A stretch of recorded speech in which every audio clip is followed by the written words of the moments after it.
A partir de agora, você assiste Verdade e Vida. Um programa da Igreja Presbiteriana do Brasil. Você tem um grande valor para Deus. Por você, Jesus Cristo deu a sua vida.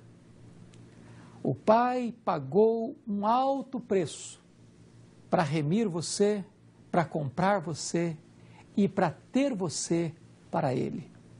A mensagem de hoje tem como título: Qual é o valor de uma vida? Quanto você vale para Deus? Eu gostaria que você assistisse o programa de hoje, convidasse sua família para receber da parte de Deus esta mensagem, porque é algo muito importante para você, para o seu coração, para toda a sua família. Nosso desejo é que Deus abençoe ricamente a todos nós a partir deste momento. Verdade e Vida. Uma palavra de esperança para um mundo em crise. É com muita alegria que temos mais uma vez a presença do reverendo Ludgero Bonilha Moraes, pastor da Primeira Igreja Presbiteriana de Belo Horizonte, ali em Minas Gerais, e secretário executivo do Supremo Concílio da nossa Igreja Presbiteriana do Brasil. Reverendo, seja bem-vindo ao Verdade e Vida. Mais uma vez, me sinto extremamente honrado em poder estar aqui participando deste programa de nossa denominação e sempre orando para que Deus continue a abençoar os nossos telespectadores. Reverendo Ludgero, 150 anos de presbiterianismo no Brasil. Como o senhor vê as comemorações do Sesc Centenário da nossa igreja? Olha, esta é uma data extremamente significativa para a nossa denominação. Há 150 anos atrás, mais propriamente no dia 12 de agosto, chegou o nosso primeiro missionário vindo de terras norte-americanas, Ashbel Green Simonton. Nós bem sabemos que o presbiterianismo teve a sua origem na Reforma Protestante do século XVI e o lugar onde o presbiterianismo, na verdade, nasceu e cresceu foi na Escócia. E de lá para os Estados Unidos, dos Estados Unidos para o Brasil. Então é uma história riquíssima, com momentos extremamente significativos, de grande emoção para todos nós, os presbiterianos. Por essa razão, a comemoração está acontecendo no Brasil inteiro. Todas as igrejas presbiterianas pelo Brasil inteiro estão comemorando esta data. Em todos os estados, em todas as grandes cidades, reunindo, portanto, delegações de presbitérios, de sínodos, que culminará com a comemoração que vai acontecer mais propriamente no dia 12 de agosto, na cidade do Rio de Janeiro, na Igreja Presbiteriana do Rio de Janeiro, que é a primeira igreja, a igreja mãe. Ali nós teremos representação de presbiterianos ao derredor do mundo, que estarão presentes conosco para, junto conosco, rendermos os nossos louvores e a nossa gratidão a Deus por podermos ser parte desta denominação que faz parte da grande família da fé dos crentes no Senhor Jesus Cristo. Certamente nós estaremos lá, o Verdade e Vida estará lá, transmitindo aquele culto para todo o Brasil. Esse é o nosso propósito, que os irmãos estejam orando por isso. Queremos que isso aconteça, porque ali não vai caber todas as pessoas que gostariam de estar, mas nós queremos que todos do Brasil inteiro participem. Mas o senhor, como secretário executivo do Supremo Concílio, está com o nosso site, onde as pessoas podem localizar onde existe uma igreja presbiteriana no Brasil. Como é que o senhor pode explicar a questão do nosso site?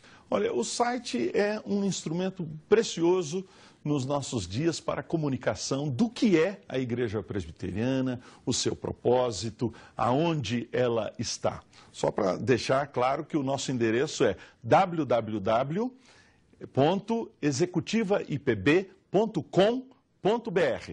Visite o nosso site. Vai encontrar lá diversas ferramentas para que nós possamos, na verdade, conhecer melhor a nossa denominação. Lá tem, por exemplo, o mapa do Brasil e neste mapa todos os estados e aonde em cada município se encontra presente a nossa igreja. Você, clicando, por exemplo, num dos municípios, você abre e verificará quantas igrejas tem em cada uma destas cidades. Clicando na igreja, você verá, por exemplo, o mapa, aonde está a nossa igreja. E então eu convido a todos para irem e visitarem o nosso site. Estou convencido de que vão ter uma noção muito bonita e interessante do que é a Igreja Presbiteriana no Brasil. Reverendo, muito obrigado pela sua presença mais uma vez. Que Deus continue a abençoar a Igreja Presbiteriana do Brasil na sua missão de pregar esse Evangelho com fidelidade por todos os encontros do nosso Brasil e fora do nosso Brasil. Graças a Deus por isso. Nós vamos a essa mensagem musical e depois voltarmos com a mensagem da Palavra de Deus através do Reverendo Hernandes Dias Lopes. Verdade e vida. A palavra de Cristo para uma vida melhor.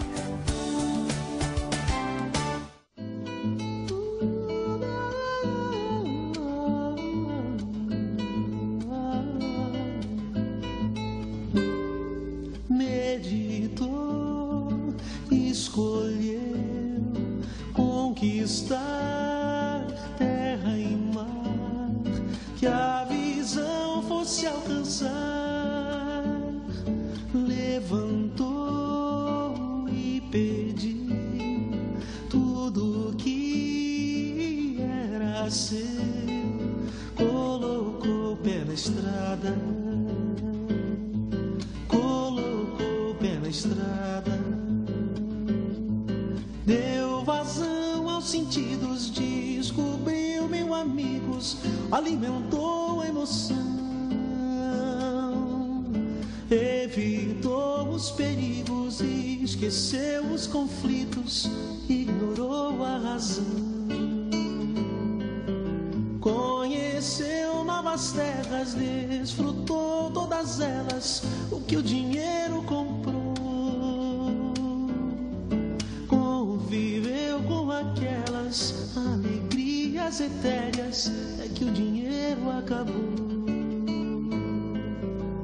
Ficou só, sem vintém, sem amor, sem ninguém, sem pra onde erguer o olhar. E lembrou de seu pai pra pedir seu perdão. Colocou o pé na estrada, colocou o pé na estrada,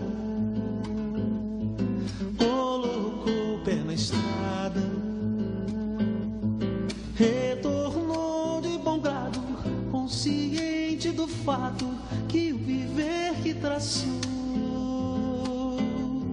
não foi recompensado, mas tem um belo retrato, e foi assim que enganou. Avistou no caminho a sorrir sem recato o pai que há tanto deixou, que o abraçou com carinho e esqueceu seu passado, pois desde sempre o amou. Pois desde sempre o amor.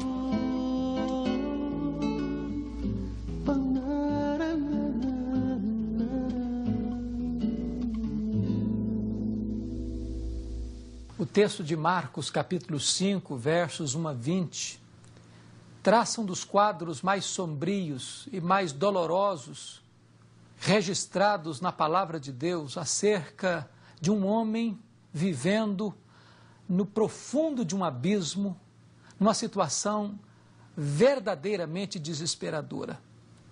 E esse texto nos sugere a uma pergunta da mais alta importância: quanto vale a vida humana? E eu quero particularizar essa pergunta fazendo a seguinte colocação: quanto vale a sua vida?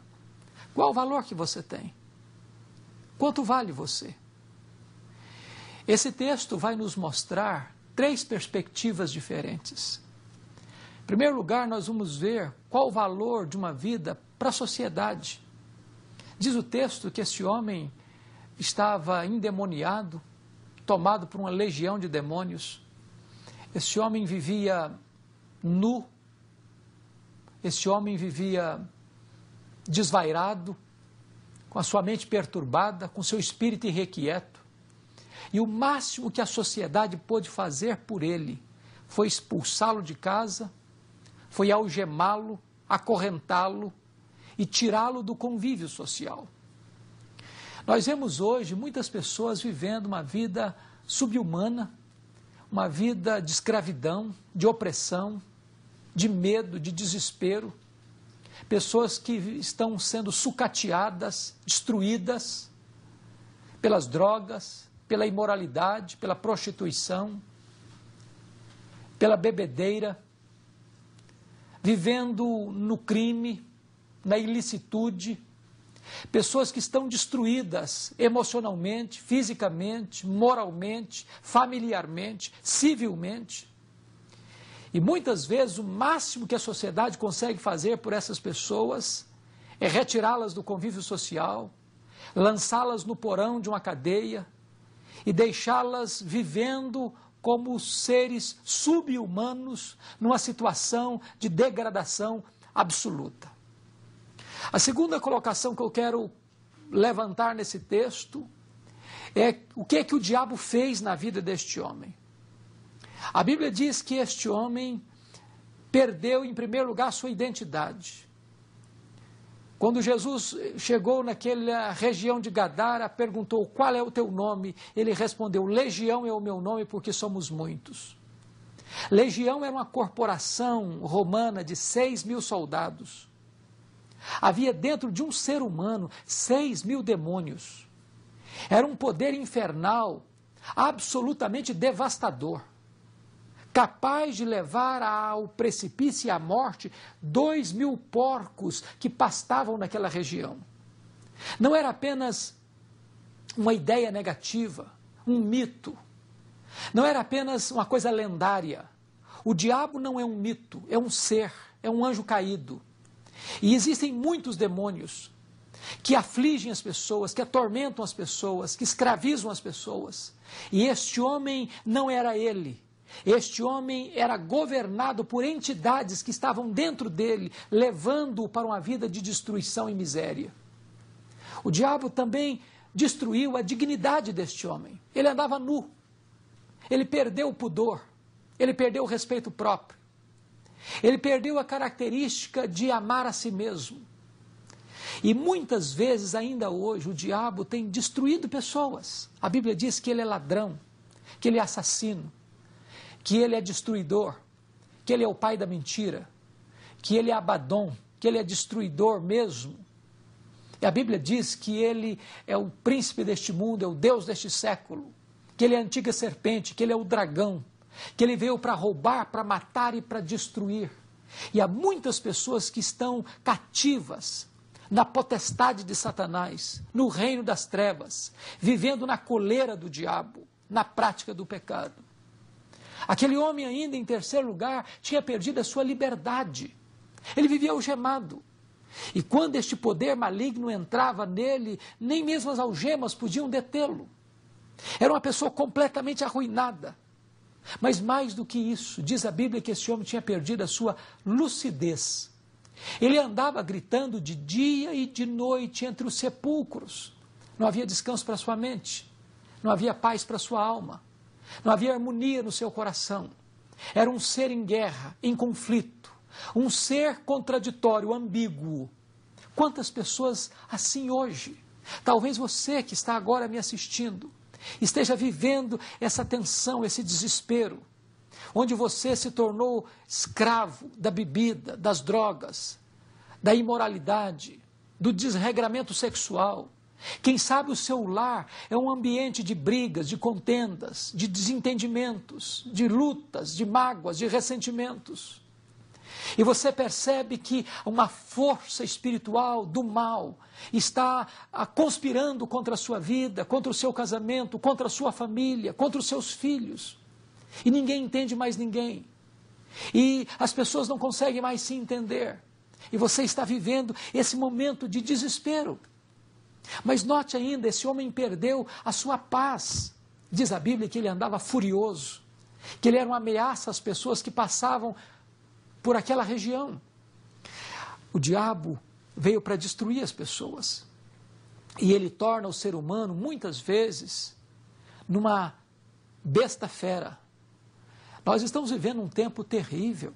Nós temos medo de sair às ruas.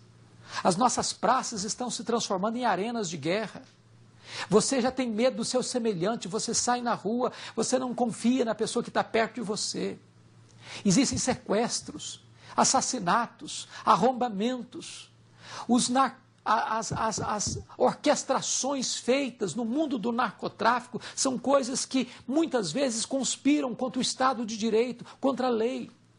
E nós vivemos neste ambiente de horror, de violência, onde as pessoas não vivem mais seguras, nem mesmo dentro das suas próprias casas. Este é um ambiente hostil, este é um mundo mau.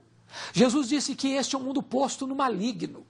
Mas mais, diz o texto que esse homem, além de tudo, estava vivendo numa situação de morte, porque ele não vivia na cidade, não vivia na família, ele vivia dentro de um cemitério, ele vivia a morte antecipada, ele vivia entre os mortos, ele vivia entre os sepulcros. Tudo isso Satanás fez com os seus demônios na vida deste homem, para destruí-lo, para arruiná-lo, para tornar a vida dele um pesadelo, para destruir os sonhos dele, a família dele, a vida dele, a alma dele. Talvez você esteja vivendo assim, prisioneiro, cativo. Você talvez anda, vai e vem, chega e sai, mas lá por dentro há algemas, lá na sua alma há grilhões, lá no seu coração há aprisionamento, uma masmorra existencial. E você não sabe como sair dessa masmorra. Você não sabe como sair dessa prisão de segurança máxima do pecado, da opressão, dos vícios, que fustigam e atormentam a sua alma. Por isso que eu quero compartilhar com você um terceiro aspecto desse texto. É quanto vale a sua alma para Jesus. Sabe, este homem que vivia na região de Gadara, na solidão de um cemitério, no lugar de despenhadeiro, se cortando com pedras, gritando de dia e de noite, se ferindo, violento, furioso, gritando de noite, de dia, sem paz, sem descanso. Agora diz a Bíblia que Jesus Cristo, depois de passar um dia ensinando às margens do mar da Galileia, faz uma viagem para esta região, depois de uma tempestade borrascosa e tenebrosa. Simplesmente porque Jesus resolveu investir na vida de um homem que a família já havia enjeitado, que a sociedade já havia desistido dele. Alguém que talvez as pessoas olhassem e pensassem, é um lixo humano, é um pária da sociedade, não tem mais dignidade, não tem mais recuperação, não tem mais valor. Mas Jesus olhou para aquele homem e resolveu investir nele. Eu quero dizer para você que você tem valor. Não valor intrínseco apenas, mas eu quero dizer que você tem valor porque Deus ama você. Porque a graça de Deus não desiste de você, porque Jesus Cristo pode restaurar a sua sorte, porque Jesus Cristo pode mudar a sua vida, porque Ele pode quebrar as suas algemas, pode perdoar os seus pecados, fazer tudo de novo na sua vida. Diz a Escritura que o Senhor Jesus, ao chegar naquele local, aquele homem corre, numa espécie de ambiguidade, se prostra aos pés de Jesus, adorando, dizendo, por que vieste aqui para atormentar-me antes do tempo? E Jesus perguntou, qual é o teu nome? Ele disse, Legião, porque somos muitos. Mas naquele momento, diz a Bíblia, que Jesus Cristo repreende aquela entidade demoníaca que estava nele. Mas antes disso, um fato curioso acontece. Aqueles demônios não queriam sair daquela região. Então rogaram a Jesus, não nos atormentes antes do tempo, não nos mandes para fora do país, nos mande para essas manadas de porcos que estão pastando na região. Eram 2.000 porcos. E diz a Escritura que Jesus Cristo atendeu ao pedido daqueles demônios. E aqueles demônios saíram daquele homem. E ele recobrou o juízo, recobrou o bom senso. E ele então ficou completamente curado, liberto, perdoado pelo Senhor Jesus Cristo. O que eu acho maravilhoso no texto é que este homem agora, depois de curado, liberto e perdoado e salvo, quer acompanhar Jesus, quer seguir como discípulo de Jesus na caravana de Jesus. Ao mesmo tempo que os gadarenos, ao verem aqueles 2.000 porcos precipitando-se água abaixo e morrendo afogados no mar, expulsaram Jesus de Gadara. E diz a Bíblia que Jesus não atendeu o pedido daquele gadareno liberto, perdoado e salvo, atendeu a solicitação dos gadarenos para fugir daquela terra e até mesmo atendeu o pedido dos demônios, mandando-os para os porcos, onde eles queriam ir. A grande pergunta é por quê? Por que Jesus fez isso? E eu quero lhe responder por quê. Jesus atendeu o pedido desses demônios, primeiro, para mostrar para o mundo inteiro que os demônios não são uma lenda, mas um fato concreto e real. Aquilo que estava dentro daquele homem não era uma energia negativa, não era um pensamento negativo, mas um ser maligno, ou seres malignos destruidores, suficientes para mandar à morte 2.000 porcos. Segundo lugar, Jesus atendeu o clamor daqueles demônios para mostrar a hipocrisia da sociedade de Gadara, que dava mais valor aos porcos do que às pessoas humanas, que dava mais valor ao dinheiro do que à salvação dos homens. E em terceiro lugar, Jesus permitiu aqueles demônios saírem daquele homem e ir para os porcos, para ficar claramente definido para todos nós que Jesus é quem tem todo o poder e tem toda a autoridade. Os demônios só podem ir se Jesus o permitir. Os demônios estão debaixo da autoridade do Senhor Jesus Cristo. E Jesus não atendeu o pedido do gadareno para que ele seguisse a caravana de Jesus. Mas Jesus disse: vai para os teus e conta para eles tudo quanto o Senhor fez por você. É muito importante entender que o principal campo missionário de alguém que teve um encontro com Jesus, que foi liberto, perdoado e salvo, é a sua própria família, é a sua própria cidade, é a sua própria terra. Se você não puder testemunhar de Jesus onde você está, como você poderá testemunhar de Jesus em outros lugares? Este homem tornou-se missionário na sua terra.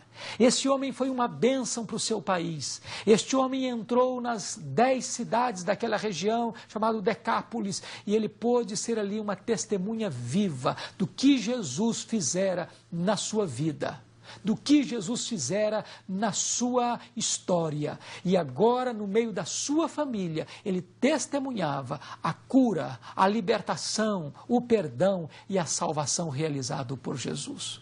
Você tem valor para Jesus, porque ele foi à cruz por você, ele amou você e se entregou por você. Ele não poupou a sua própria vida para salvar você. Ele veio a este mundo, ele desceu aos vales mais escuros.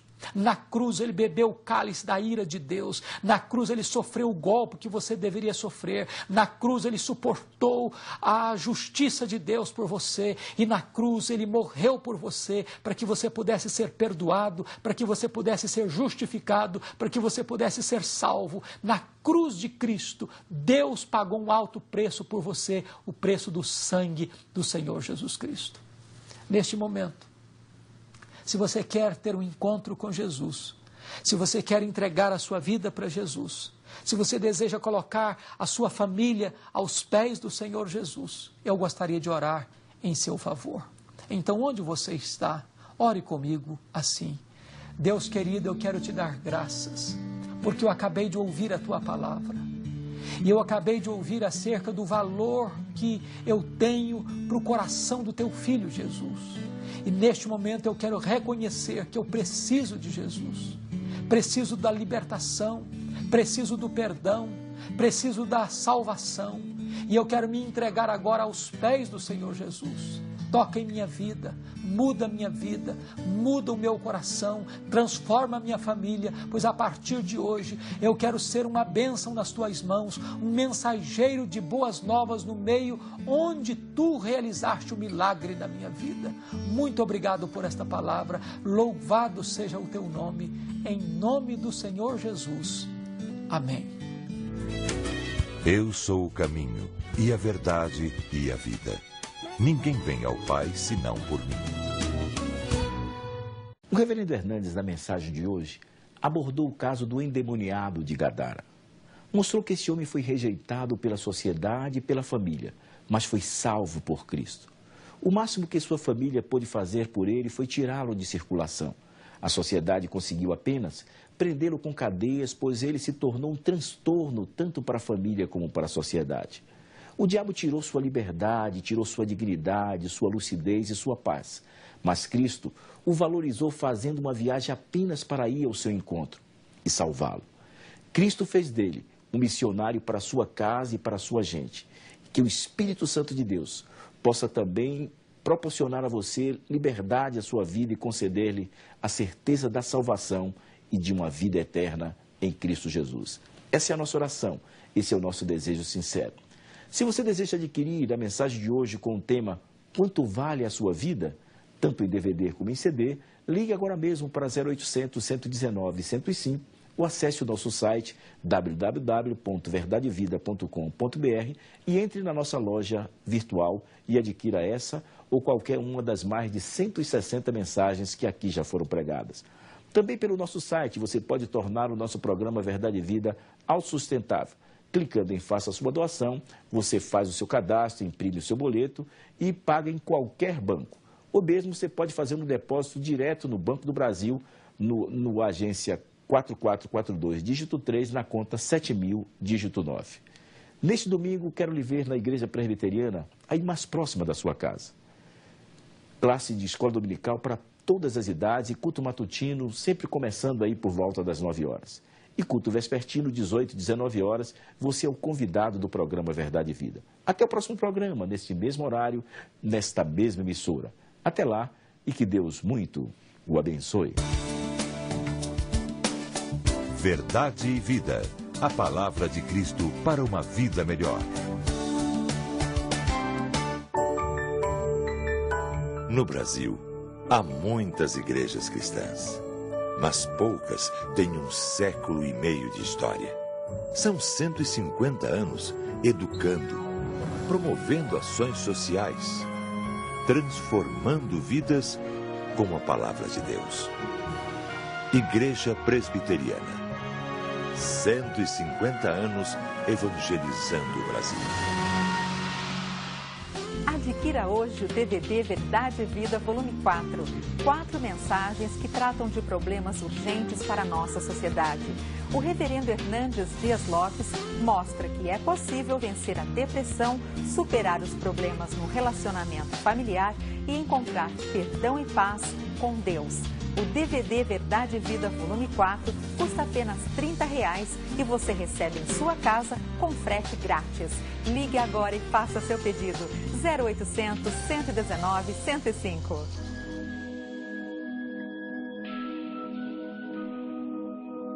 Ansiedade é preocupação exagerada, pressa, angústia, medo. Ansiedade rouba sua alegria, tira sua paz, seu brilho, consome pouco a pouco sua vida. Não fiquem preocupados com o dia de amanhã, pois o dia de amanhã trará suas próprias preocupações.